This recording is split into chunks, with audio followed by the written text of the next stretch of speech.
अब हम आएंगे केमिकल प्रॉपर्टीज़ में कि हमारा जो ईथर है वो कैसे कैसे रिएक्शंस वो अंजाम देते हैं।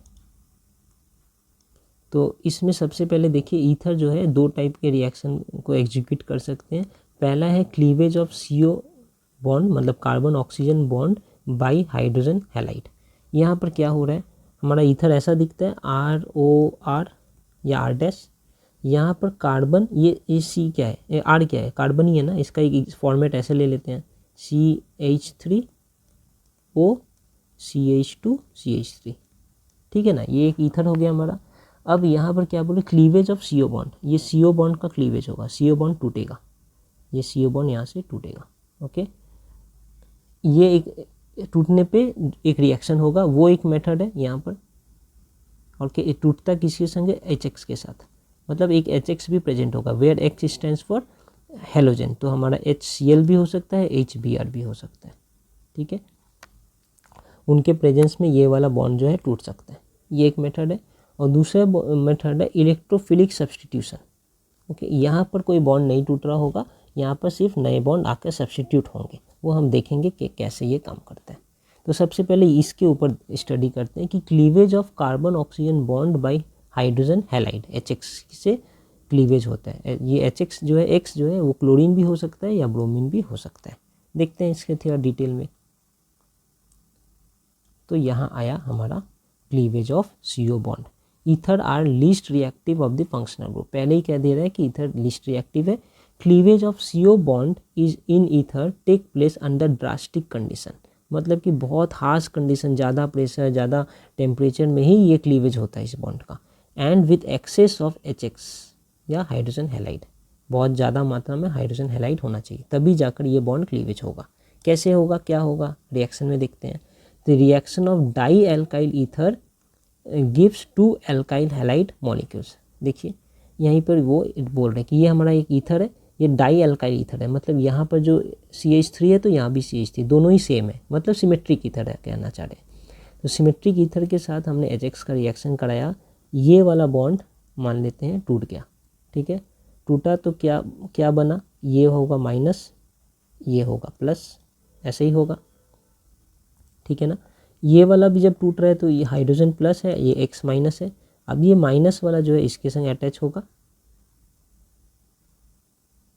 सॉरी ये माइनस जो है ये इसके संग अटैच होगा, इस R के संग, ये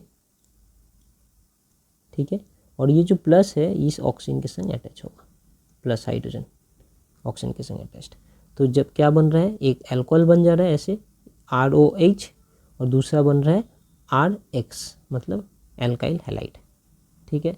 तो हमें एक बार रिएक्शन जब हुआ तो हमें एल्काइल हैलाइड मिला, एक एल्काइल हैलाइड मिला, एक अल्कोहल मिला। अब इस अल्कोहल का फिर से HX के संग रिएक्शन होगा, फिर से ये टूटेगा, कहाँ से टूटेगा, यहाँ से। फिर से देखिए कौन सा बॉन्ड टूट रहा है, ऑक्सीजन और कार्बन का ही बॉन्ड टूट रहा है। यहाँ पे रेड से मैं मार्क करता हूँ, यहाँ पर कौन सा बॉन्ड टूट रहा था, ऑक्सीजन और कार्बन का बॉन्ड। यहाँ पर फिर दूसरी बार जब हमारा अल्कोहल बन गया ना, अब इनका फिर से रिएक्शन हो रहा है HX के साथ, तो यहाँ पर दूसरी बार भी कौन सा बॉन्ड टूट रहा है, कार्बन और ऑक्सीजन का बॉन्ड टूट रहा है। ये जब बॉन्ड टूटेगा तो फिर से जैसे ऊपर हो रहा था वैसे ही, ये भी प्लस है हाइड्रोजन, ये माइनस है, तो और यहाँ पर ये प्लस है, ये माइनस है।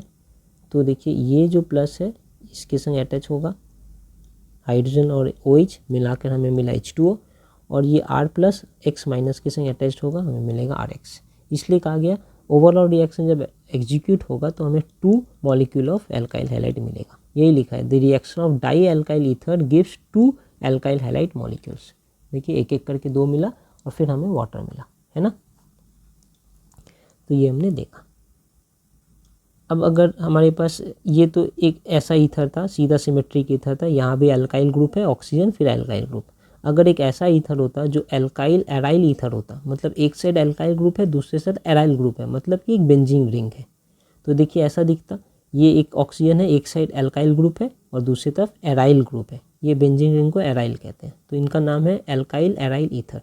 अगर ऐसा ईथर होता और उससे हमें HX के संग रिएक्शन कराना होता तो कौन सा बॉन्ड टूटेगा, तो इसका जवाब है कि बॉन्ड हमेशा ये वाला ही टूटेगा, इस साइड वाला, इस एल्काइल के संग ऑक्सीजन का जो बॉन्ड है ये टूटेगा, एराइल के संग जो ऑक्सीजन का बॉन्ड है ये नहीं टूटेगा। रीज़न वही है जो हमने पहले भी डिस्कस किया था कि ये ऑक्सीजन के संग यहाँ पर जो कार्बन है ना, ये पार्शियली डबल बॉन्ड शेयर करता है, पार्शियल डबल बॉन्ड, क्योंकि ये बेंजीन रिंग के जो इलेक्ट्रॉन्स है वो ऐसे डीलोकलाइज होकर घूमते रहते हैं, रेजोनेंस करते हैं। इस रेजोनेंस के कारण यहाँ ये ऑक्सीजन और कार्बन के बीच का जो बॉन्ड है ये डबल बॉन्ड जैसा काम करता है, तो इसलिए ये ज़्यादा स्टेबल है, ये बॉन्ड नहीं टूटता जाता। देखिए लिखा है मोर स्टेबल बॉन्ड, और ये यहाँ पे क्लीवेज होगा, cleavage due to less stable bond, ये बॉन्ड उतना ज़्यादा स्टेबल नहीं, इसलिए यहाँ पर टूटता है। जब ये टूटा तो क्या मिलेगा टूटने के बाद, आप खुद ही सोचिए, ये वाला साइड नेगेटिव और ये वाला आर्क वाला साइड पॉजिटिव। ये जब टूटता है तो ये वाला पॉजिटिव, ये वाला नेगेटिव। अब क्या होना है, पॉजिटिव को नेगेटिव के साथ जुड़ना है, ये दोनों, और ये वाला पॉजिटिव को ये वाले नेगेटिव के साथ जुड़ना है, ये दोनों। तो आर के संग एक्स जुड़ के आर एक्स बन गया एल्काइल हैलाइड, और ये एच के संग ओ जुड़कर ओ एच बन गया जो है फिनॉल। ठीक है, यही बातें यहाँ पर लिखी है बस। देखिए, alkyl aryl ether are cleaved at alkyl oxygen bond, मतलब ये वाले बॉन्ड पे, due to more stable aryl oxygen bond. ये वाला जो एराइल ऑक्सीजन बॉन्ड है ये ज़्यादा स्टेबल है, एल्काइल ऑक्सीजन बॉन्ड है यहाँ पर ये कम स्टेबल है, इसलिए यहाँ पर ही क्लीवेज होता है। The reaction yields phenol and alkyl halide, ये फिनॉल और एल्काइल हैलाइड हमें रिएक्शन में मिलेगा। बस यहीं पर हमारा रिएक्शन एंड हो जाता है। जैसे यहाँ पर 2 बार हो रहा है ना, एक बार रिएक्शन हो रहा है हमें RH और ROH मिल रहा है, दूसरी बार फिर से रिएक्शन हो रहा है तो हमें RH एंड H2O मिल रहा है। यहाँ पर सिर्फ एक स्टेप में रिएक्शन होगा, एक ही बार, इसका फिर दूसरी बार रिएक्शन नहीं होने वाला। ठीक है, और देख लेते हैं कि जब हमारे पास ऐसा है, वो तो हमने यहाँ पर जब पढ़ा था फर्स्ट स्टेप में, तो हमने सिमेट्रिकल ईथर लिया था, यहाँ भी आर है यहाँ भी आर, दोनों सेम है। लेकिन ऐसा ज़रूरी नहीं है ना, कभी कभी हमें असिमेट्रिकल ईथर भी मिल जाएगा, जैसे RO R- वाला। तो यहाँ पर कैसे क्या रिएक्शन होगा वो देखते हैं। तो यहाँ पर कह रहा है कि असिमेट्रिकल ईथर भी हो, तो यहाँ पर देखिए इस टाइप से RH और R-OH बनेगा। अब R- क्या है, R क्या है, उसके बारे में थोड़ा थोड़ा करके देखते हैं। लेकिन हो क्या रहा है एक बार देख लेते हैं। पहले कोई एक टूटा, यहाँ पर जो टूट रहा है ये वाला टूट रहा है, ठीक है, ये वाला बॉन्ड। तो यहाँ R के संग X जुड़ गया, RX, और ये R-O के संग H जुड़ रहा है, तो हमें ये मिला एल्कोहल। अगर हमारे पास और एक्सेस क्वांटिटी में HX रहेगा तो रिएक्शन यहाँ रुकेगा नहीं, इसका फिर से क्लीवेज होगा, ये ऑक्सीजन और ये R- का क्लीवेज होगा। तो देखिए फिर R- और ऑक्सीजन ये वाला जो है वही है, फिर HX के संग रिएक्ट करेगा एट एक्सेस। अगर हमारे एक्सेस HX हो, अगर ये ज़्यादा क्वांटिटी में है तो सेकंड स्टेप फिर होगा, और दूसरी बार हमें R-X और H2O मिलेगा। ठीक है ना, इतना तो हमने पहले भी देख लिया था। जस्ट यहाँ पर पहले जो R था, अब यहाँ R- है, अलग अलग है, तो हमें मिल भी रहा है वैसे ही, एक RX मिल रहा है, दूसरा R-X मिल रहा है। ठीक है, लेकिन यहाँ पर क्या बात करें वो देखना है, क्योंकि R अलग अलग है ना, तो किस कंडीशन में कहाँ से कौन सा क्लीवेज होगा ये अब हम देखते हैं। कह रहे हैं कि जब एक साइड मिथाइल हो और दूसरे साइड प्राइमरी एल्काइल हो। ठीक है, मिथाइल मतलब एक ही कार्बन रहेगा, और प्राइमरी एल्काइल मतलब एक कार्बन के संग और एक कार्बन जुड़ा रहता है। तो ये एक एग्जाम्पल है प्राइमरी एल्काइल का। तो अगर मिथाइल है एक साइड और प्राइमरी एल्काइल है एक साइड, तो हमारा जो एल्काइल ग्रुप, एल्काइल हैलाइड जो बनेगा, क्या बनेगा, यहाँ से टूटेगा या तो फिर यहाँ से टूटेगा, है ना। वो कह रहा है कि जो एल्काइल हैलाइड बनेगा ना, वो लोअर एल्काइल ग्रुप वाले से एल्काइल हैलाइड बनेगा। मतलब कि यहाँ से टूटना चाहिए, ये लोअर एल्काइल, ये लोअर है ना, लोअर एल्काइल ग्रुप, ये है लोअर, ये है हायर एल्काइल ग्रुप। तो लोअर एल्काइल ग्रुप से यहाँ पे बॉन्ड टूटेगा, और ये हैलाइड जो है यहाँ पे इसके संग आकर जुड़ेगा। ठीक है, तो अगर बॉन्ड यहाँ से टूटता है तो ये I आकर यहाँ जुड़ेगा, हमें क्या मिलेगा, CH3I, और दूसरी तरफ ये H आकर यहाँ जुड़ेगा तो हमें क्या मिलेगा, CH3CH2OH, ये मिलेगा ना, अगर यहाँ टूट रहा हो तो। वहीं अगर यहाँ टूट रहा हो तो हमें क्या मिलेगा, यहाँ टूट रहा तो हमें मिलेगा CH3CH2I, और इस साइड हमें मिलेगा CH3OH। अब यहाँ केस 1 यही कह रहा है कि ये सही है ये गलत है। इसका मतलब कि जब भी ये टूटेगा तो क्या चीज़ देगा, एक देगा हमें एल्काइल हैलाइड और दूसरा देगा हमें अल्कोहल, यही ना।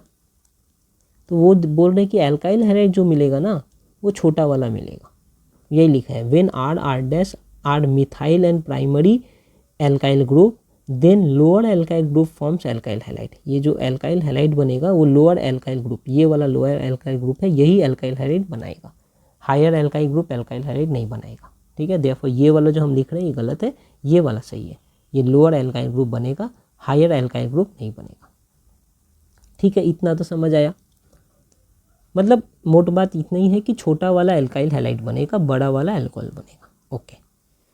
दूसरी बात, जब एक तरफ प्राइमरी है एक तरफ सेकेंडरी है, जैसे कि यहाँ पे एग्जांपल है, ये हमारा प्राइमरी एल्काइल ग्रुप है, एक कार्बन यहाँ C, ये थोड़ा काटा हुआ था आपको नहीं दिख रहा है, ये पूरा C है, CH2CH3, ये हमारा एक एल्काइल ग्रुप है प्राइमरी 1 डिग्री। और इधर देखिए ये कार्बन जो ऑक्सीजन के संग जुड़ा है ये फिर 2 कार्बन के संग जुड़ा है, इधर और इधर, इसका मतलब ये सेकेंडरी एल्काइल ग्रुप है, मतलब 2 डिग्री। तो अगर एक तरफ प्राइमरी है एक तरफ सेकेंडरी है तो फिर से भी वही बात कह रहे हैं कि छोटा वाला जो है वो बनेगा हमारा एल्काइल हैलाइड। देयरफॉर इसका एल्काइल हैलाइड बनेगा और इसका हमारा बनेगा अल्कोहल। वही देखिए इसका अल्कोहल बन गया, इनका अल्कोहल बन गया और ये छोटे वाला का एल्काइल हैलाइड बन गया। तो क्या था, पहला वाला था यहाँ पर मिथाइल और 1 डिग्री, इन दोनों के बीच में जब है तो मिथाइल का हैलाइड बनेगा, ठीक है, और 1 डिग्री का अल्कोहल बनेगा। दूसरा केस था 1 डिग्री और 2 डिग्री, तो फिर इस 1 डिग्री का हैलाइड बनेगा, 2 डिग्री का अल्कोहल बनेगा, ठीक है। तीसरा केस है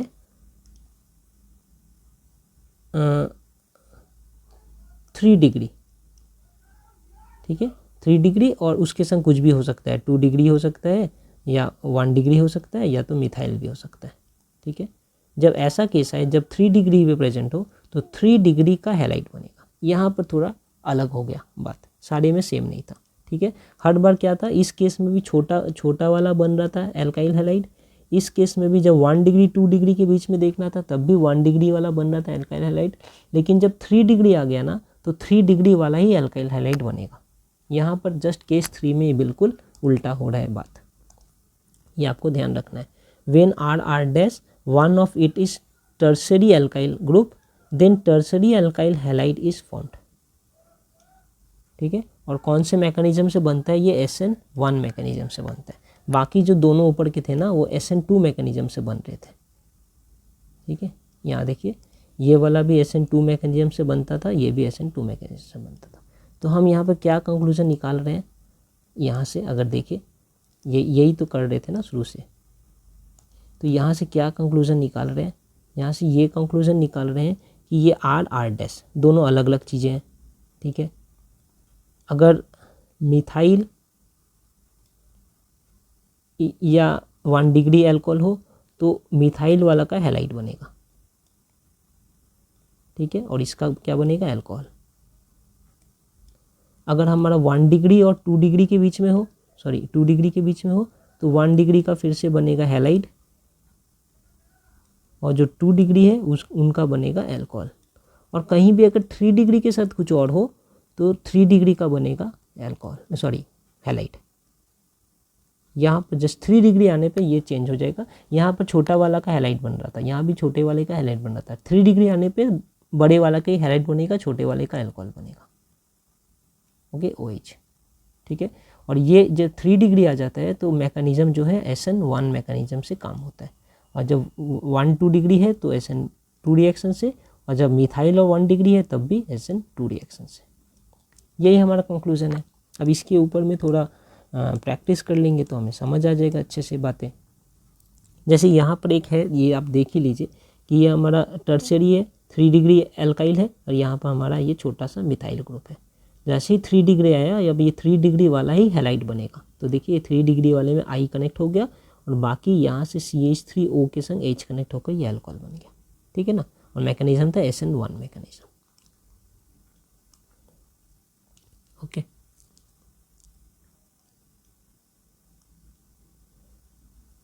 फिर से वही है, एक बेंजीन रिंग है, ऑक्सीजन है और ये एक एल्काइल ग्रुप है।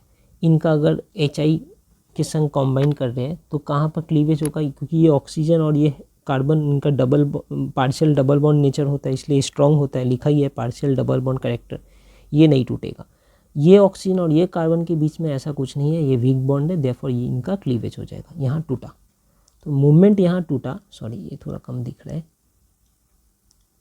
मूवमेंट यहाँ टूटा, हमें क्या मिलेगा, ये साइड बन जा रहा है पॉजिटिव, ये साइड बन जा रहा है नेगेटिव। इसमें क्या है, ये वाला है पॉजिटिव, ये वाला है नेगेटिव, तो नेगेटिव के संग पॉजिटिव मतलब CH3I, यहाँ बन गया एक छोटा सा हमारा एल्काइल हैलाइड, और ये हाइड्रोजन O के संग मिलकर बन गया फिनॉल। तो इस तरह से हमने पहले भी देखा था, बस ये बात यहाँ पर फिर से देख लिए। अब आता है यहाँ पर जो प्रैक्टिस की बात हो रही थी कि ये जो गिवन प्रोडक्ट, ये जो गिवन कंपाउंड है, इनका अगर HI के संग रिएक्शन हो, HI के संग, तो फिर क्या प्रोडक्ट बनेगा। ठीक है, HI के संग रिएक्शन हो तो क्या प्रोडक्ट बनेगा। ऑब्वियस सी बात है, इतना तो समझ आ रहा है कि एक बनेगा हैलाइड, एक बनेगा एल्कोहल। तो आप देखिए ये कौन सा डिग्री का एल्कोहल है, एल्काइल ग्रुप है, कौन से डिग्री का एल्काइल ग्रुप है, तो 1 डिग्री एल्काइल ग्रुप है। अगर यहाँ देखिए तो ये वाला कार्बन जो ऑक्सीजन से जुड़ा है वो भी एक ही कार्बन से जुड़ा है, 2 से नहीं जुड़ा है। ये कार्बन फिर इससे 3 कार्बन से जुड़ा है, 1 2 3 ये कार्बन, लेकिन मैं अभी इस कार्बन पे इंटरेस्टेड हूँ। ठीक है, ये रेड वाले कार्बन पे। ये रेड वाले कार्बन कितने कार्बन से जुड़े हैं, 1 कार्बन से। और यहाँ पर ये रेड वाले कार्बन कितने कार्बन से जुड़े हैं, ये रेड वाले कार्बन, ये भी 1 कार्बन से जुड़ा है। देयरफॉर दोनों साइड ही हमारे पास 1 डिग्री एल्काइल ग्रुप है, ये भी 1 डिग्री है, ये भी 1 डिग्री है। ठीक है, अब जब दोनों 1 डिग्री है तो लोअर एल्काइल जो छोटा वाला है वो एल्काइल हैलाइड बनेगा, मतलब इनका एल्काइल हैलाइड बॉन्ड यहाँ से क्लीवेज होगा, इतने पोर्शन का एल्काइल हैलाइड बनेगा, बाकी यहाँ से यहाँ इतने पोर्शन का बनेगा अल्कोहल। अब देखिए क्या हो रहा है फिर, यहाँ पे अभी करके दिखाते हैं। यहाँ से बॉन्ड क्लीवेज होगा, छोटे वाले का इतने का बन जाएगा एल्काइल हैलाइड I लगकर, और इतने का यहाँ से जो इतना है इतने का बन जाएगा अल्कोहल H लगकर, यहाँ पर H लग जाएगा। देखिए यही बातें यहाँ पर लिखी हुई है, ये हमारा हायर एल्काइल ग्रुप है, ये हमारा लोअर एल्काइल ग्रुप है, इनका HI के संग हीटिंग होगा, यहाँ पे बॉन्ड क्लीवेज होगा, ये पोर्शन देखिए CH3 CH2I, ये यहाँ पर I लगकर ये हो गया, और यहाँ पर ये पूरा में O के संग H लगकर देखिए ये बन गया।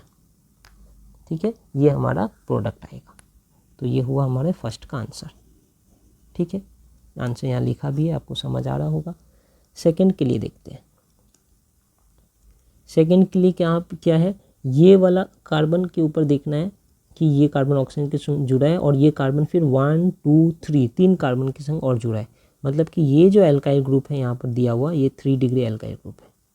और इधर देखिए अगर ये वाला कार्बन जो ऑक्सीजन के संग जुड़ा है वो इन टर्न सिर्फ 1 कार्बन के संग जुड़ा है, देयरफॉर ये जो ग्रुप है ये 1 डिग्री एल्काइल ग्रुप है।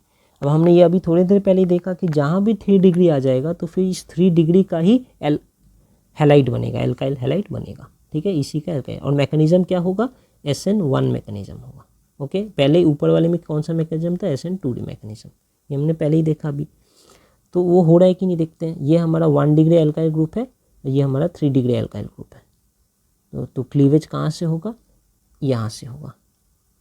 ठीक है, यहाँ से क्लीवेज होकर यहाँ पर I घुसेगा, तो देखिए यहाँ पर क्लीवेज हो रहा है, यहाँ पर I आ रहा है। ये पूरे चीज़ को देखिए, इस पूरे चीज़ के संग I यहाँ पर अटैच कर दिया गया है, तो हमें ये मिल रहा है। और बाकी ये जो था CH3 CH2 CH2OH, यहाँ पे एक H दिया जाएगा, तो ये CH2 CH2 CH2OH, CH3 CH2 CH2OH हुआ ना। तो बस ये बातें हमें समझ आ रही है। अब ये यहाँ पर देखते हैं यहाँ कहाँ क्लीवेज होगा। सबसे पहले यही हमें निकालना होता है कि क्लीवेज कहाँ होता है। यहाँ अब देखिए ये ऑक्सीजन का इस साइड एक बॉन्ड है, ये ऑक्सीजन के इस साइड एक कार्बन के संग बॉन्ड है। ये जो कार्बन के संग बॉन्ड है ये तो फिर बेंजीन रिंग के कार्बन के संग बॉन्ड है, पार्शियल डबल बॉन्ड कैरेक्टर है, तो ये बहुत स्ट्रॉन्ग बॉन्ड होता है, ये नहीं टूटेगा, देयरफॉर यही वाला बॉन्ड टूटेगा। अब जब ये बॉन्ड टूटा तो I को आना है और H को आना है, बताइए। I तो नेगेटिव चार्ज है, H पॉजिटिव चार्ज है। ये बॉन्ड भी जब टूटेगा तो ऑक्सीजन नेगेटिव होगा, कार्बन पॉजिटिव होगा, तो ये ऑक्सीजन ये हाइड्रोजन के ऐसे कॉम्बाइन करता है, तो हमें मिल रहा है, देखिए यहाँ पर जैसे दिया भी है, हमें मिल रहा है ये वाला प्रोडक्ट। ठीक है, ये वाला प्रोडक्ट। और ये I जब इस CH2 के संग कॉम्बाइन कर रहा है तो देखिए CH2I ये वाला प्रोडक्ट। तो तो अब यहीं पर देखिए यहाँ लिखा भी है कि ये वीक बॉन्ड है, ये वाला जो बॉन्ड है ये वीक है, और ये वाला जो बॉन्ड है कार्बन और ऑक्सीजन के बीच में ये पार्शियल डबल बॉन्ड नेचर है, तो ये स्ट्रॉन्ग बॉन्ड है। देयरफॉर ये वीक बॉन्ड टूटेगा, वीक बॉन्ड टूटकर ये वाले के संग आई कॉम्बाइन होकर देखिए यहाँ ऐसा बन गया, और ये वाले के संग यहाँ से यहाँ इतने के संग H कॉम्बाइन होकर ऐसा बन गया। सिंपल है ना। तो बस ये जो 2-3 रूल हमने देखा था उससे फॉलो करते हुए करेंगे तो आसानी से इसे कर सकते हैं। ओके, अब हम देखते हैं इलेक्ट्रोफिलिक सब्स्टिट्यूशन। वो क्लीवेज वाली बात ख़त्म हो गई। यहाँ पर हमने देखे थे ना थोड़ी देर पहले टेबल एक बनाकर कि कैसे कैसे रिएक्शन होने वाले हैं। तो देखिए हमने यहाँ देखा था कि 2 रिएक्शन होगा, एक है क्लीवेज के साथ और एक है इलेक्ट्रोफिलिक सब्स्टिट्यूशन। तो क्लीवेज हमने सब देख लिया। अब इलेक्ट्रोफिलिक सब्स्टिट्यूशन में हमें हैलोजिनेशन देखने को मिलेगा, फिडेल-क्राफ्ट रिएक्शन देखने को मिलेगा और नाइट्रेशन देखने को मिलेगा। यहाँ पर क्लीवेज नहीं हो रहा, ठीक है। कार्बन और ऑक्सीजन के बीच का जैसे क्लीवेज यहाँ हो रहा था, यहाँ कोई क्लीवेज नहीं हो रहा। तो वो भी देख लेते हैं एक बार। तो ये रहा हमारा। तो कुछ भी करने के पहले सबसे पहले हमने एक ईथर लिया है। ये किस टाइप का ईथर है, ये इसे आप कह सकते हैं ये एराइल ग्रुप है, सॉरी ये एराइल ग्रुप है और ये एक एल्काइल ग्रुप है। तो हमारे पास क्या हुआ, एराइल एल्काइल ईथर है, ठीक है, या फिनाइल एल्काइल ईथर कह सकते हैं। तो देखिए in phenyl alkyl ether electrophilic substitution reaction takes place on the aromatic ring. इस एरोमेटिक रिंग में इलेक्ट्रोफिलिक सब्स्टिट्यूशन रिएक्शन होता है। अब वो क्यों होता है इलेक्ट्रोफिलिक सब्स्टिट्यूशन रिएक्शन, मतलब कोई इलेक्ट्रोफाइल आकर सब्स्टिट्यूशन करेगा।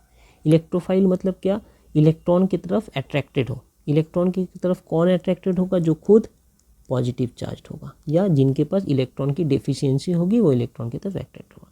मतलब ये है एक फॉरेन एजेंट जो बाहर से आकर इस बेंजीन के रिंग में या एरोमेटिक जो रिंग है इस पर अटैक करने वाला है, ठीक है।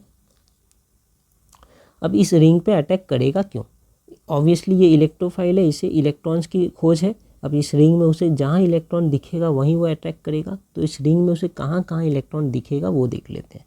तो उसके लिए हमें इनके रेजोनेंस स्ट्रक्चर को देखना पड़ेगा। जो भी एरो ऐसे दिखा रहे हैं ना, उस एरो से इलेक्ट्रॉन का मूवमेंट है। इलेक्ट्रॉन के मूवमेंट होने के बाद की जो हाल है, परिस्थिति है, वो नेक्स्ट पिक्चर में दिख रहा है। फिर ये इलेक्ट्रॉन मूवमेंट ऐसे हो जाएंगे तो ऐसे दिखेगा, फिर ये इलेक्ट्रॉन मूवमेंट ऐसे होंगे तो ऐसे दिखेगा, और ये इलेक्ट्रॉन इधर चलेगा, ये इलेक्ट्रॉन इधर आ गया जैसे दिख रहा है तो ऐसा दिखेगा। एरोज यहाँ, उनका एग्जीक्यूशन यहाँ, एरोज यहाँ, उनका एग्जीक्यूशन यहाँ। ऐसे अगर आप इसे फॉलो करें तो आपको देखने को मिलेगा, ये तो हमारा बेसिक ईथर है, एक ऑक्सीजन, एक साइड एल्काइल ग्रुप लगा है, एक साइड एराइल ग्रुप लगा है, ठीक है। जैसे ही ये ऑक्सीजन के 2 एटम्स यहाँ आ रहे हैं, डबल बॉन्ड, जैसे हमने कहा भी था ना कि ये ऑक्सीजन और ये कार्बन के बीच में पार्शियल डबल बॉन्ड नेचर है, वो भी आपको देखने मिल रहा है। इस 5 पिक्चर में से ये नंबर 2, नंबर 3, नंबर 4 में कार्बन और ऑक्सीजन के बीच में डबल बॉन्ड है, देखिए। तो ये पार्शियल डबल बॉन्ड नेचर है, इसलिए ये बॉन्ड ज़्यादा स्ट्रांग होता है, ये टूटता नहीं है जल्दी, ओके। इसके अलावा और क्या देखने को मिल रहा है कि जब रेजोनेंस हो रहा है तब ये ऑक्सीजन पॉजिटिव और ये ऑर्थो पोजीशन वाला कार्बन नेगेटिव, फिर थोड़ी देर बाद पैरा पोजीशन वाला कार्बन नेगेटिव, फिर थोड़ी देर बाद फिर से ये दूसरे ऑर्थो का पोजीशन वाला कार्बन नेगेटिव, और फिर थोड़ी देर बाद ये नेगेटिव पॉजिटिव जुड़कर न्यूट्रल हो गया। तो इसके मतलब कि ये रेजोनेंस का पूरा स्ट्रक्चर, ऐसे इतने सारे स्ट्रक्चर्स यहाँ पे पॉसिबल है, जहाँ पर हम ये देख रहे हैं कि हमारे ऑर्थो, पैरा और ऑर्थो, पैरा और ऑर्थो, इस 3 पोजीशन में हमारे इलेक्ट्रॉन की डेंसिटी जो है ज़्यादा है। किसके कारण ज़्यादा है, ये पूरे OR ग्रुप के कारण यहाँ पे इलेक्ट्रॉन की डेंसिटी ज़्यादा हो रही है। और तो हमारा इलेक्ट्रोफाइल कहाँ आके अटैक करेगा, ये समझदार है, इसे जहाँ इलेक्ट्रॉन ज़्यादा मिलेगा वहीं अटैक करेगा। देयरफॉर जो इलेक्ट्रोफाइल बाहर से आ रहे हैं वो ऑर्थो पोजीशन में या तो पैरा पोजीशन में ही सब्स्टिट्यूशन करेंगे, ठीक है ना। ये सारी बातें लिखी है। अब ये ऑर्थो और पैरा पोजीशन में क्यों सब्स्टिट्यूशन करेंगे, क्यों जाकर वहाँ अटैक करेंगे, क्योंकि ये OR ग्रुप जो लगा है वो इस बेंजीन रिंग के ऑर्थो और पैरा पोजीशन को ही नेगेटिव चार्ज कर दे रहा है, ठीक है ना। इसे हम कहते हैं OR का प्लस R इफेक्ट, ठीक है। OR क्या है एक्चुअली, OR है हमारा एल्कोक्सी, नाम में ही छुपा है। ये जो है एल्क मतलब एल्केन, ऑक्सी मतलब ऑक्सीजन, तो एल्केन और ऑक्सीजन का जो मिलाकर है ये एल्कोक्सी। इस एल्कोक्सी ग्रुप के कारण हमारे बेंजीन रिंग के ये पैरा पोजीशन में, सॉरी ये ऑर्थो पोजीशन में, ये पैरा पोजीशन में और ये ऑर्थो पोजीशन में इलेक्ट्रॉन डेंसिटी हाई हो जा रहा है। और ये this is because of minus I F sorry plus R effect, ठीक है। एल्कोक्सी का plus R effect, plus R मतलब प्लस मतलब इलेक्ट्रॉन को वो पुश कर रहा है, इलेक्ट्रॉन की डेंसिटी को बढ़ा रहा है, इसलिए प्लस। बेंजीन जिससे वो अटैच्ड है, एक बेंजीन रिंग के संग हमारा एल्कोक्सी अटैच्ड है। तो एल्कोक्सी का काम क्या है कि इस बेंजीन रिंग के अंदर वो इलेक्ट्रॉन को और डाल रहा है, इंक्रीज कर रहा है, इसलिए प्लस। और आर इसलिए क्योंकि ये इंक्रीज क्यों कर पा रहा है, बिकॉज ऑफ रेजोनेंस, इसलिए इसे कहते हैं plus R effect, plus R effect of alkoxy, ठीक है। इस प्लस आर इफेक्ट के कारण एल्कोक्सी बेंजीन के अंदर इलेक्ट्रॉन डेंसिटी को बढ़ा रहा है बिकॉज ऑफ रेजोनेंस। ओके, इतनी बात तो समझ आई। और ये भी समझ आई कि अब कभी भी कोई इलेक्ट्रोफाइल आएगा तो वो ऑर्थो और पैरा पोजिशन में ही जाकर अटैक करेगा, ठीक है। वो भी देख लेते अब थ्योरी में थोड़ा। In phenyl ethyl ether electrophilic substitution reaction takes place on the aromatic ring. The presence of alkoxy group having plus R effect introduces negative charge in the benzene ring and activate it towards electrophilic substitution, ठीक है। और क्या, also it directs it मतलब alkoxy group, तो also it directs the incoming group मतलब जो electrophile आने वाले हैं उनको डायरेक्ट कर देते हैं, किस तरफ डायरेक्ट करते हैं, ortho and para position in the benzene ring as these positions become electron rich as seen from structure 2, 3 and 4। देखिए स्ट्रक्चर 2, 3 and 4 को थोड़ा मैं ये कर दे रहा हूँ। इस स्ट्रक्चर 2, 3 और 4 को देखिए। इस स्ट्रक्चर 2, 3, 4 से यही पता चल रहा है कि ये एल्कोक्सी ग्रुप ने यहाँ ऑर्थो पोजिशन में, ये वाले पैरा पोजिशन में और ये वाले ऑर्थो पोजिशन में इलेक्ट्रॉन की डेंसिटी को बढ़ा दिया है। देयरफॉर जो इलेक्ट्रोफाइल आएंगे वो इन्हीं पोजिशंस में अटैक करेंगे due to resonance effect caused by the alkoxy group. इतना समझ आ गया हमें। अब देखते हैं अटैक करने वाले को एक एक करके देखते हैं। 3 चीज़ हमारा अटैक करेंगे। पहला हम देख ले रहे हैं हैलोजन, मतलब एक X आकर अटैक करेगा, X प्लस बनकर आएगा अटैक करने के लिए। दूसरा हम देखेंगे फ्रीडल क्राफ्ट, जिसमें CH3 आता है अटैक करने प्लस बनकर, फ्रीडल क्राफ्ट एल्काइलेशन। फिर है एक फ्रीडल क्राफ्ट एसाइलेशन, जिसमें ये आता है अटैक करने ऐसे, एक एसाइल ग्रुप। और लास्ट में हम देखेंगे नाइट्रेशन, जहाँ पर ये आता है अटैक करने एज अ नाइट्रेट ग्रुप, ठीक है। ऐसे आते हैं। ये एक है, ये दोनों मिलाकर फ्रीडल क्राफ्ट और ये वाला हमारा नाइट्रेशन। 3 हम सब इलेक्ट्रोफिलिक एरोमेटिक सब्स्टिट्यूशन देखेंगे। फिलहाल हम हैलोजन देख रहे हैं, मतलब ये वाला देख रहे हैं। बहुत सिंपल है ये, इसे हम कह रहे हैं एनिसोल, इनका कॉमन नेम है। बेसिकली ये एक ईथर ही है, एक ऑक्सीजन जिसके एक साइड एक एल्काइल ग्रुप है और दूसरी साइड एराइल ग्रुप है या बेंजीन का रिंग है, ठीक है। इसके कौन कौन से पोजीशन में ये एक एल्कोक्सी है, तो एल्कोक्सी के कारण ये वाला पोजीशन, ये वाला पोजीशन और ये वाले पोजीशन में because of resonance, because of plus R effect, ये पोजीशन हमारे इलेक्ट्रॉन रिच हो गए। अब ये ब्रोमीन का 2 पार्ट हो जाता है, ठीक है, एक Br प्लस, एक Br माइनस। अब ये जो Br प्लस है वो आकर अटैक करेंगे इस ऑर्थो और पैरा पोजिशन में एक एक करके। तो जब पैरा में अटैक कर रहे हैं तो हमें ये मिलेगा, इधर ब्रोमीन अटैच हो गया। और जब हम बताते नहीं है, लेकिन आपको ये तो पता है ना कि ये हर जगह हाइड्रोजन लगा रहता है। यहाँ भी एक हाइड्रोजन लगा है, यहाँ भी हाइड्रोजन, यहाँ भी हाइड्रोजन, यहाँ भी है, यहाँ भी। तो जब ये यहाँ अटैक कर रहा है तो यहाँ से हाइड्रोजन निकल के बाहर H प्लस और Br प्लस अंदर, ठीक है, Br प्लस। अब ये जो H प्लस आया है, ये H प्लस बाकी जो Br माइनस थे उनके संग अटैच होकर HBr बना लेते हैं, ठीक है। तो मैं क्या कहना चाह रहा था कि हो क्या रहा है, यहाँ से एक H प्लस बाहर आ रहा है और एक Br प्लस अंदर जा रहा है, ठीक है। जैसे ही Br प्लस अंदर जाएगा ये अटैच होकर ऐसे हो गया। और ये जो Br2 था यही तो Br प्लस और Br माइनस बना रहा था, तो इसके Br प्लस तो यहाँ जाकर अटैच हो गया। Br माइनस का क्या होगा, Br माइनस इस H प्लस जो यहाँ से निकल रहे थे उनके संग अटैच होकर HBr बना लेते हैं। यही ये पूरा मैकेनिज्म है, ठीक है। अब यहाँ पर यही दिखाना चाह रहे हैं कि हमें, क्योंकि ये वाले पोजीशन में भी नेगेटिव चार्ज है, इसमें भी और इसमें भी, तो हमें पैरा भी मिल सकता है, हमें ऑर्थो भी मिल सकता है। तो इस पैरा पोजीशन में Br रिप्लेसमेंट हुआ है, सब्सटीट्यूशन हुआ है, और यहाँ पे ऑर्थो पोजीशन में Br का सब्सटीट्यूशन हुआ है विथ H। कोई भी ऑक्सीजन और कार्बन का बॉन्ड का क्लीवेज नहीं हुआ है ना, इसलिए हम इसे अलग से पढ़ रहे हैं, ठीक है। तो यहाँ पर यही है इथेनॉइक एसिड हमारा एक कैटलिस्ट के जैसा काम कर रहा है और हमें ये प्रोडक्ट मिल रहा है।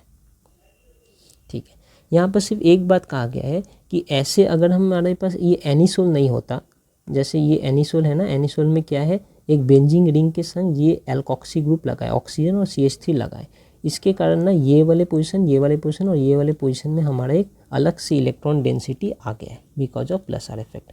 अगर ये नहीं होता तो हमारे पास क्या होता, एक बेंजीन रिंग होता, और इस बेंजीन रिंग में ऐसे अब हम अलग से नहीं कह सकते कि ऑर्थो पोजीशन या पैरा पोजीशन या मेटा पोजीशन कोई एक पोजीशन में इलेक्ट्रॉन की डेंसिटी ज़्यादा है, ठीक है, नहीं है ज़्यादा, ये नॉर्मल है।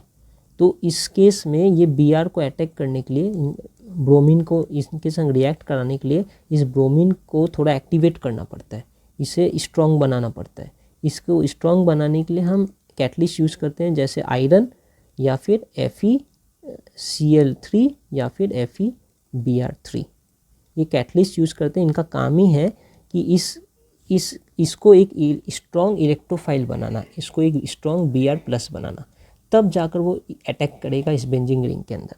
लेकिन यहाँ पर अगर ये Br+ जो यहाँ से निकल रहे हैं ना, वो ज़्यादा स्ट्रॉन्ग ना भी हो तो भी ये अटैक कर सकता है, क्योंकि यहाँ ऑलरेडी उसे रेडीमेड नेगेटिव चार्ज देखने को मिल रहा है जो उसे आराम से बुला ले रहा है अपने पास।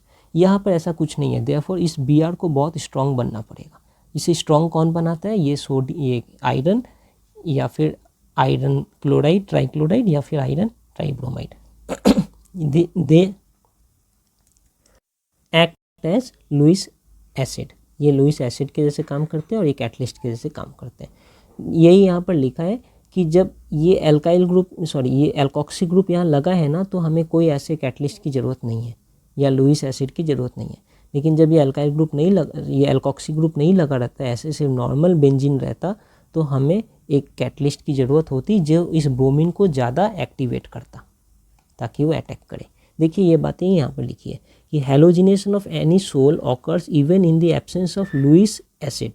लुईस एसिड मतलब FeBr3, FeCl3 या Fe भी लिख सकते हैं, Fe बस आयरन, लुईस एसिड की ज़रूरत नहीं है। It is due to the activation of benzene ring by methoxy, या ये वाला जो एल्कोक्सी ग्रुप है OCH3, ये जो लगा है ना, इसके कारण ही बेंजीन रिंग यहाँ एक्टिवेट हो गया, अटैच टू द रिंग, इस रिंग में अटैच्ड है ये वाला, इसलिए ये एक्टिवेट है, इसलिए ये Br आराम से अटैक कर सकता है। अगर ये नहीं होता तो बेंजीन रिंग ऐसा दिखता। इसमें बेंजीन रिंग में अगर कोई Br को अटैक करना है तो उसको एक्टिवेट करने के लिए हमें इस टाइप के लुईस एसिड चाहिए, जो कि FeBr3, FeCl3 या Fe हो सकता है। ओके, ये बात हमें ध्यान रखना है। अब आते हैं फ्रीडल क्राफ्ट। जैसे हमने यहाँ पर अभी बताया था ना, ये X+ का अटैक हो गया हेलोजिनेशन। अब हम आएंगे फ्रीडल क्राफ्ट रिएक्शन, जहाँ पर एक एल्काइलेशन होगा, एल्काइल ग्रुप अटैक करेंगे इसके अंदर, और फिर एक एसाइलेशन होगा, मतलब एसाइल ग्रुप अटैक करेंगे। तो वही अब हम यहाँ पे पढ़ रहे हैं, इसे टुगेदर फ्रीडल क्राफ्ट कहते हैं। तो देखिए यहाँ पे ईथर का electrophilic aromatic substitution Friedel craft reaction, जहाँ पर पहले हम पढ़ रहे हैं फ्रीडल क्राफ्ट एल्काइलेशन रिएक्शन, मतलब एल्काइल ग्रुप अटैक करेंगे ना हमारे बेंजीन रिंग पे। एल्काइलेशन, एल्काइल ग्रुप कहाँ से आएगा? एल्काइल ग्रुप ये देखिए, एक हमारे पास एल्काइल हैलाइड है, ठीक है। यहाँ पर एक हमने ये यूज़ किया है कैटलिस्ट एनहाइड्रस एल्युमिनियम क्लोराइड, ये ध्यान रखना है। It is acting as a Lewis acid, यहाँ पे हमें लुईस एसिड चाहिए, लेकिन ठीक है फ्रीडल क्राफ्ट में लुईस एसिड चाहिए हमारी। इसके पहले हैलोजिनेशन जो हमने पढ़ा वहाँ पर लुईस एसिड नहीं चाहिए, यहाँ चाहिए। यहाँ पर और क्या होगा, यहाँ पर और क्या होगा, इनका फिर से ब्रेक डाउन होगा, ये प्लस ये माइनस, यहाँ पर फिर से ये वाला साइड नेगेटिव है, ये वाला नेगेटिव है, ये वाला नेगेटिव है, तो ये नेगेटिव में ही अटैक करेंगे पॉजिटिव वाला, तो वही कर रहे। देखिए ये पैरा में अटैक करेंगे तो हमें मिल जाएगा ये 4 मिथॉक्सीटोल्विन, और अगर ये ऑर्थो में अटैक किए तो 2 मिथॉक्सीटोल्विन, ये अलग अलग इनका नाम है। ये हुआ हमारा फ्रीडल क्राफ्ट एल्काइलेशन। एल्काइलेशन क्यों? क्योंकि अटैच क्या हुआ, एल्काइल ग्रुप। ये देखिए यहाँ से यहाँ का कंपैरिजन कीजिए, क्या अटैच हुआ है इसमें, एल्काइल ग्रुप, मतलब एक ईथर में एल्काइल ग्रुप अटैच हुआ है, इसलिए फ्रीडल क्राफ्ट एल्काइलेशन। अब ये ऑर्थो पोजीशन में अटैच हुआ है तो पैरा में हुआ है तो ये मेजर है, मतलब मेजर प्रोडक्ट है, और ऑर्थो में माइनर प्रोडक्ट बनता है, ठीक है, दोनों ही पॉसिबिलिटी थी। अब है फ्रीडल क्राफ्ट एसाइलेशन। एसाइलेशन मतलब एसाइल ग्रुप अटैच होगा, COR, इसे एसाइल ग्रुप कहते हैं। Example CH3COCl। यहाँ पर भी जब ये ब्रेक होगा तो ये C नेगेटिव और ये Cl नेगेटिव और ये C पॉजिटिव। तो ये पॉजिटिव जो है ये इलेक्ट्रोफाइल के जैसा काम कर रहा है, यहाँ आकर अटैक करेगा।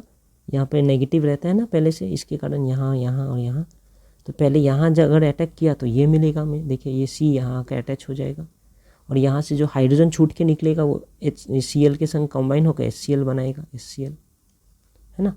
और दूसरा ये ऑर्थो पोजीशन में भी अटैक कर सकता है, तो जब ये ऑर्थो में अटैक कर रहा है तो COCH3 और यहाँ से जो हाइड्रोजन छूट के आ रहे हैं वो Cl के संग कंबाइन करके फिर से HCl।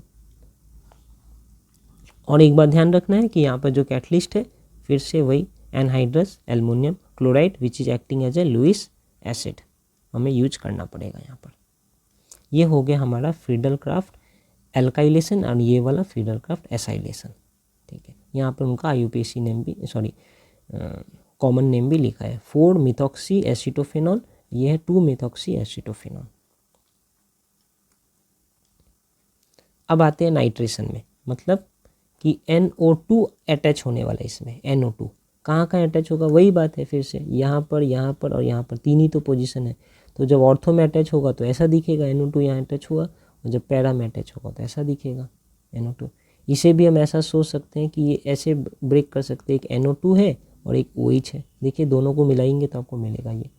अब यहाँ पे जहाँ भी अटैक कर रहा है वहाँ से तो एक H+ निकल के बाहर आएगा ही ना, उस H+ के संग ये वाला जुड़कर वाटर बना रहा है और ये NO जो है यहाँ जुड़कर ये ऐसा बन जा रहा है, तो आप ऐसे समझ लीजिए। और हमारा एक यहाँ पर फिर से कैटलिस्ट है कॉन्सेंट्रेटेड सल्फ्यूरिक एसिड। क्या लिखा है यहाँ पर, एनिसोल, मतलब ये वाला कॉमन नेम है इनका। Anisole reacts with a mixture of concentrated sulphuric acid and nitric acid to yield a mixture of ortho and para nitro anisole. तो ये हमारा हो गया पैरा नाइट्रो एनिसोल और ये हो गया हमारा ऑर्थो नाइट्रो एनिसोल, ठीक है। ये हो गया हमारा नाइट्रेशन। कैटलिस्ट याद रखना है, यही मेन बातें हैं बस।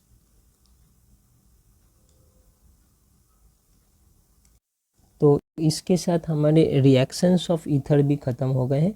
तो अब हम कुछ क्वेश्चन आंसर्स देखकर इस चैप्टर को एंड करेंगे, तो इनके ऊपर थोड़ा स्टडी करते हैं। तो ये क्वेश्चन एक विलियमसन सिंथेसिस के ऊपर है कि write reaction of Williamson synthesis of two ethoxy three methyl pentane, ये हमें बनाना है starting from ethanol and three methyl pentanol. तो ये दो अल्कोहल दिया है, इस अल्कोहल और इस अल्कोहल दोनों अल्कोहल से मिला स्टार्ट करते हुए मुझे ये वाला ईथर बनाना है, ठीक है। तो मैं पहले अल्कोहल ड्रॉ कर लेता हूँ, ईथर ड्रॉ कर लेता हूँ कि ये देखने में कैसे है, उससे आइडिया अच्छा होने लगेगा। तो ये इथेनॉल जो है वो ऐसा दिखने में CH3 CH2 OH, ये हो गया हमारा इथेनॉल। ये 3-मिथाइल पेंटेन टू ऑल, तो यहाँ पे पेंटेन है ना, मतलब 5 है, ठीक है। 2 पोजीशन पे हमारा है OH यहाँ पर, ठीक है, और 3 पोजीशन पे है मिथाइल, तो ये 3 पे है मिथाइल, बाकी एज इट इज़। तो इसे कह देते हैं H3, यहाँ पर एक H होगा, यहाँ पर भी एक H होगा, यहाँ पर 2 H होगा और यहाँ पर 3 H होगा। ये हो गया हमारा ये वाला अल्कोहल। और ये दोनों अल्कोहल को मिलाकर हमें क्या बनाना है, हमें बनाना है ये 2-इथॉक्सी-3-मिथाइल पेंटेन। इसे भी ड्रॉ कर लेते हैं। ये पेंटेन हुआ, इनके 2 पोजीशन में है इथॉक्सी, तो ये वाला 2 पोजीशन पे लगा देते इथॉक्सी, मतलब ऑक्सीजन है, और फिर इथॉक्सी मतलब इथाइल ग्रुप है, मतलब CH2 CH3 ऐसा लगा है इथॉक्सी 2 पोजीशन में। और 3 पोजीशन पे एक मिथाइल लगा है, इस 3 पोजीशन पे एक मिथाइल लगा है।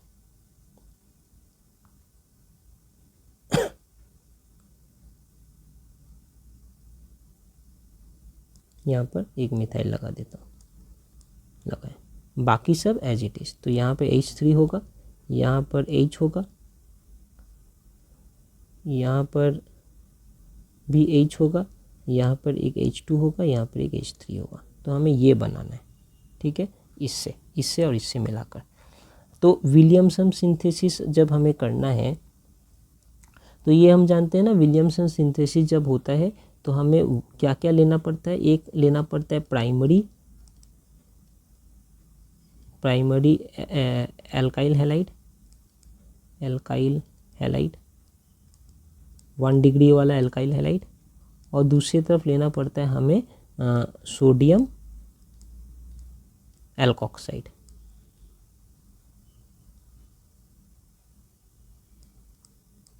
ठीक है ना, ये दोनों को मिलाकर हमें ये मिलेगा, ईथर मिलेगा फ्रॉम विलियमसन सिंथेसिस।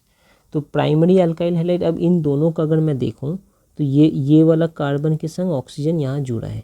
ठीक है, ये कार्बन क्या प्राइमरी है नहीं ना, इस कार्बन के संग यहाँ भी एक कार्बन है, इस कार्बन से यहाँ भी कार्बन है, तो ये 2 डिग्री कार्बन है। ठीक है, या 2 डिग्री अल्कोहल है, तो इसका तो एल्काइल हैलाइड नहीं बना सकते, इसका एल्काइल हैलाइड बनाएंगे क्योंकि ये एक प्राइमरी अल्कोहल है, तो इसका एल्काइल हैलाइड बना देते हैं।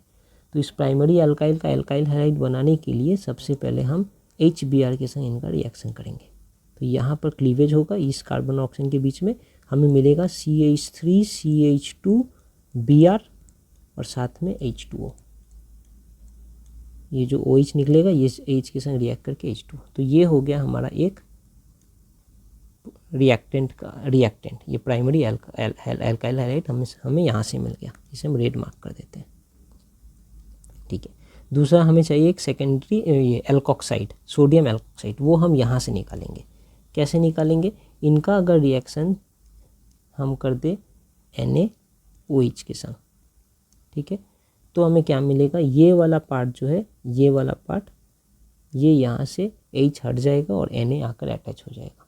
ठीक है, तो क्या हमें मिलेगा, देखिए ऐसा मिलेगा CH3 CH2 CH, साथ में CH3, फिर साथ में CH, ये वाला CH लिखा हूँ मैं। अब क्या करता हूँ, ये वाला O Na यहाँ लिख दिया और ये CH3 यहाँ पर, एक ही बात है ना, जस्ट ये CH3 नीचे लिख रहा हूँ, ये वाला ऊपर लिख रहा हूँ, एक ही बात है। और वो OH की जगह ONA कर दिया मैंने। ठीक है, तो ये वाला यहाँ पे ये वाले H को हटाकर Na ऐड हो गया यहाँ पर, इसे आप कर सकते हैं एल्कोक्सी है तो ये माइनस है, ये प्लस है, ऐसा मिल गया। और साथ में क्या होगा, यहाँ पे N गया तो यहाँ पे H आया तो H2O, यहाँ पे भी साथ में H2O मिलता है। ठीक है, तो यहाँ पे ये हमारा हो गया एक सेकंड। यहाँ पे जैसे ये एल्काइल हैलाइड था, प्राइमरी एल्काइल हैलाइड एक रिएक्टेंट था, ये सोडियम एल्कोक्साइड जो यहाँ से आ रहा है ये हमारा सेकंड रिएक्टेंट है। अब इन दोनों को मिलाकर हमें अपना प्रोडक्ट बनाना है जो है एक ईथर। देखते हैं कैसे बनता है। तो यहाँ पर ये ले लेते हैं CH3 CH2 CH CH3 CH CH3 ONA, ये ले लिया एक तरफ, और दूसरी तरफ एक एल्काइल हैलाइड जो है हमारा ये वाला CH3 CH2 Br, इन दोनों को ले लिया हमने। अब इनका विलियमसन रिएक्शन होगा तो क्या बनेगा बताइए, Na और Br दोनों एक साथ जुड़ जाएंगे और बाकी ये दोनों एक साथ जुड़ जाएंगे, तो हमें क्या मिलेगा, फिर से बनाता हूँ CH3 CH2 CH, साथ में CH3, फिर CH, फिर साथ में CH3, फिर ऑक्सीजन, और फिर ये वाला थोड़ा जगह कम हो रहा है।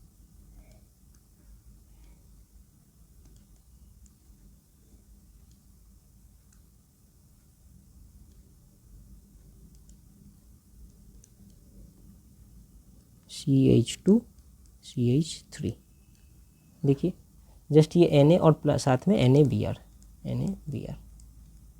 तो जस्ट ये Na और Br को कॉम्बाइन कर दिए, बाकी जो बचा यहाँ और बाकी जो बचा यहाँ उसे जोड़ दिया।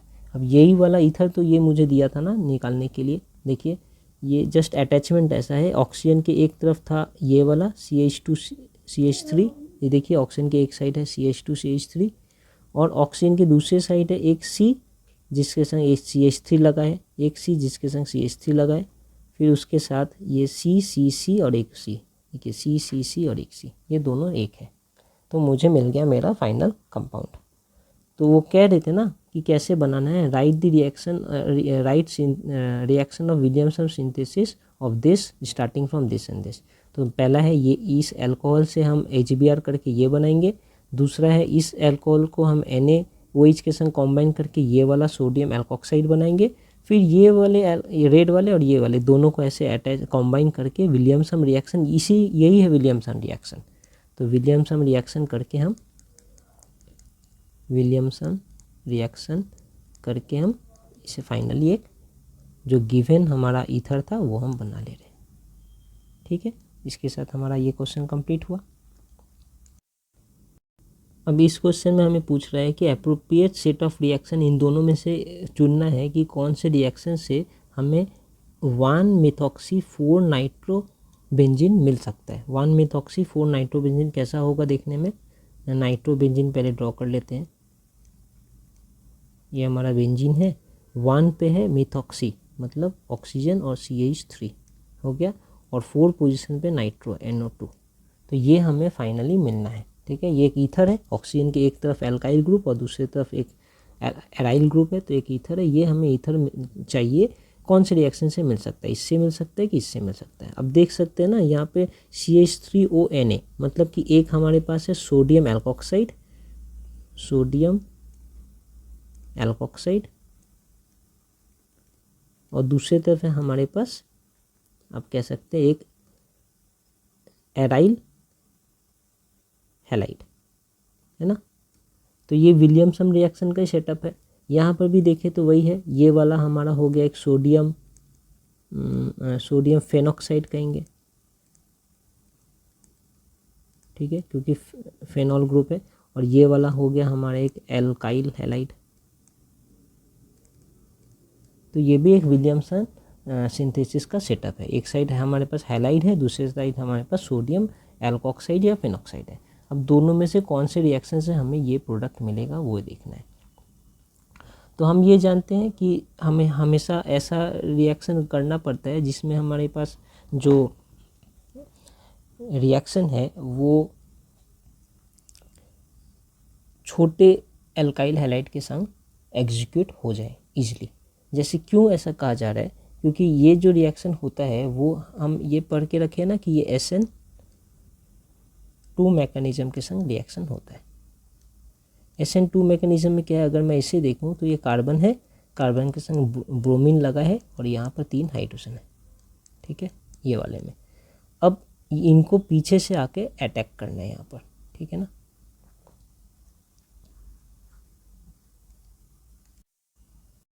तो ये हमारा हल्का है, यहाँ पर कार्बन के पीछे 3 हाइड्रोजन लगे हैं। तो ये वाला जो ऑक्सीजन है ना, इसे पीछे से आकर ये ऑक्सीजन, बाकी जो सब कुछ है साथ में रहेगा इसका, वो समझने वाली बात है। तो ये ऑक्सीजन ये पीछे से आकर इसे अटैक कर सकता है ईजिली, क्योंकि इस कार्बन के पास अब 3 हाइड्रोजन हैं जो स्ट्रेट हो जाएंगे। ये जो जगह है ये बल्कियर नहीं है, ये लाइटर है। ठीक है, लेकिन अगर इस साइड आऊँ तो इधर आपको देखना होगा कि अब हमारा ये वाला ग्रुप जो है वो ऐसे काम करेगा, मतलब ये कार्बन ऐसे है, साथ में ब्रोमीन लगा है और ये कार्बन रिंग के अंदर ऐसा। ठीक है ना, अब इसको अटैक करना है साइड से आकर, इस CH3ONa ये अटैक करेगा इसे, इसके पास इस कार्बन को अटैक करेगा, इतना बल्कियर एक यहाँ पर रिंग लगा है, तो इसे अटैक करना मुश्किल है। लेकिन यहाँ पर ये ऑक्सीजन जो है, ये वाला ऑक्सीजन इस कार्बन को अटैक ईजिली कर सकता है, क्योंकि इस कार्बन के पास, ये वाले कार्बन ज़्यादा कुछ नहीं है, CH3 सिर्फ है। लेकिन यहाँ पर अगर मैं देखूँ कि क्या ये वाला ऑक्सीजन जाकर इस कार्बन को अटैक कर सकता है इजीली, तो आंसर है नहीं, क्योंकि इस कार्बन के चारों तरफ इतने सारे और कार्बन हैं, यहाँ पर NO2 लगा है, यहाँ पे Br लगा है, अटैक करना मुश्किल है। देयरफॉर SN2 रिएक्शन इस केस में ईजिली हो सकता है, इस केस में अच्छे से नहीं होगा। तो ये वाला मैकेनिज्म जो है वो फॉलो करना होगा। इसके ऊपर जो लिटरेचर है यहाँ पर आप देख सकते हैं। देखिए लिखा है कि दिस सेट 2 मतलब ये वाला is more appropriate for the preparation of this compound. क्यों, इन सेट 1 क्या प्रॉब्लम है, द CH3O, ये जो CH3O बन रहा है act as a nucleophile, but the presence of a bulky this group, ये वाला bulky group prevent the nucleophilic attraction. तो ये तो न्यूक्लियोफाइल बन गया, लेकिन ये बल्कि ग्रुप जो है ये न्यूक्लियोफिलिक अट्रैक्शन को प्रिवेंट कर रहा है, इसे अटैक करने नहीं दे रहा है आसानी से, ठीक है। वेयर एज ये नंबर 2 में क्या कह रहे हैं कि यहाँ पर जो हमारा ये वाला है ऑक्सीजन और ये पूरा एक चीज़, ये है हमारा न्यूक्लियोफाइल के जैसे काम करेगा। यहाँ पे कौन न्यूक्लियोफाइल के जैसे काम कर रहा था, ये हटकर चला जाता था, ये पूरा न्यूक्लियोफाइल के जैसे काम करता था न्यूक्लियोफाइल। यहाँ पर कौन न्यूक्लियोफाइल जैसा काम, ये हटकर चला जाएगा, ये पूरा न्यूक्लियोफाइल के जैसा काम करेगा। अब इस ये न्यूक्लियोफाइल आसानी से इस कार्बन पे जाकर अटैक कर सकता है, क्योंकि ये कार्बन हमारा बल्कियर नहीं है। वही लिखा है in set to this nucleophile act as a nucleophile and can attract CH3Br to give direct the product desired product, ये वाला, ओके। और फाइनली अब हम लास्ट क्वेश्चन 13 देख लेते हैं।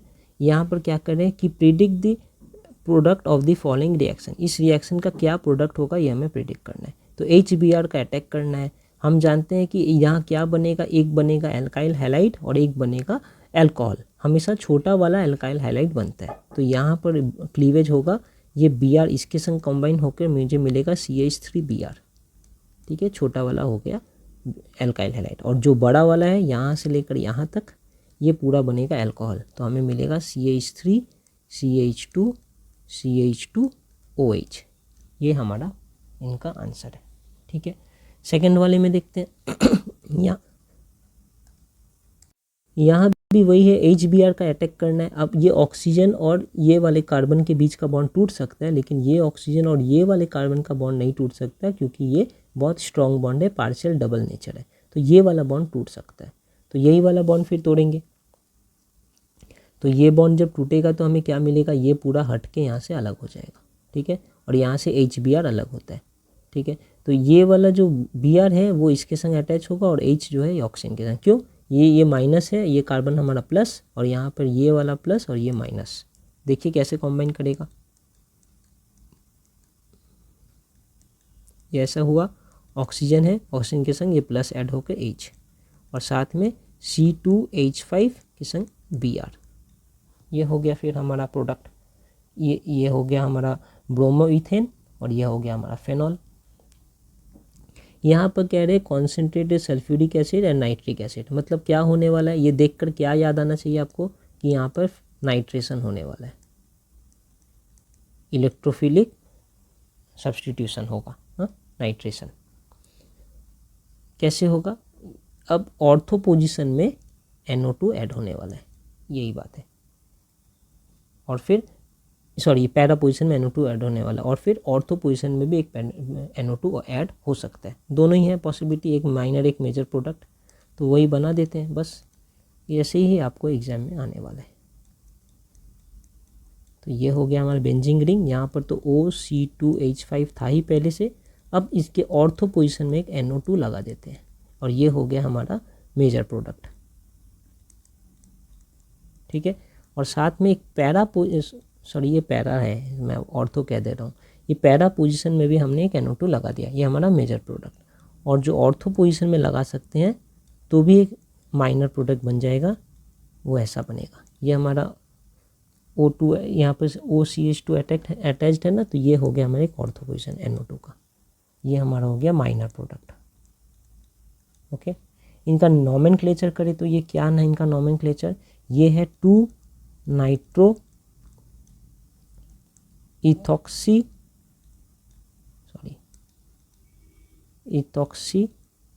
बेंजीन,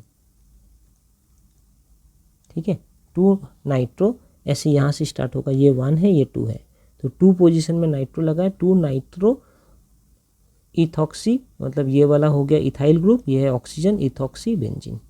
और ये क्या है, ये है जस्ट 4 नाइट्रो इथॉक्सी बेंजीन, क्योंकि ये यहाँ से शुरू हो रहा है, ये 1 है तो ये 2 ये 3 ये 4 पे नाइट्रो लगा है, तो 4 नाइट्रो इथॉक्सी बेंजीन, ये हो गया इनका ये।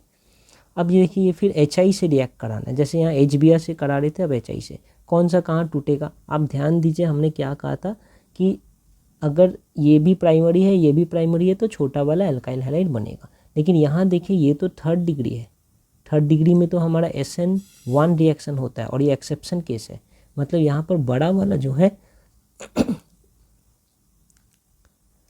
उसका एल्काइल हैलाइड बनेगा और छोटे वाले जो है उनका अल्कोहल बनेगा। तो यहाँ पर क्या होना चाहिए, यहाँ पर होना चाहिए ऐसा कि C, ये 3 कार्बन है इनका, CH3 CH3 और CH3, यहाँ से क्लीवेज होगा तो C के संग जुड़ गया यहाँ पर I, ओके। और बाकी ये जो था यहाँ पर C2H5 के संग जुड़ गया ये वाला H, मतलब O तो पहले था और ये H। तो ये हो गया हमारा अल्कोहल, एक अल्कोहल ग्रुप जो है इथेनॉल, और ये हो गया हमारा एल्काइल हैलाइड। यहाँ पे इसे कह सकते हैं टर्ड ब्यूटाइल आयोडाइड, या आप कह सकते हैं 2 आयोडो। कैसे नॉमेनक्लेचर करेंगे देखिए, ये है 1, ये है 2, ये है 3, तो 2 आयोडो 2 मिथाइल प्रोपेन, ठीक है ना। देखिए यही बातें यहाँ पर लिखी हुई है।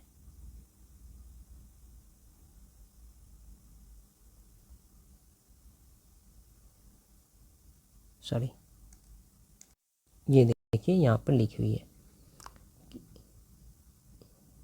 ये हमारा प्रोडक्ट था, क्योंकि ये 3 डिग्री अल्काइल ग्रुप है, तो यहाँ पे हमारा हैलाइड लगेगा। देखिए, since tert butyl carbocation is much more stable compare to the ethyl carbocation and the reaction proceeds via SN1 mechanism resulting in the formation of टर्ड butyl iodide.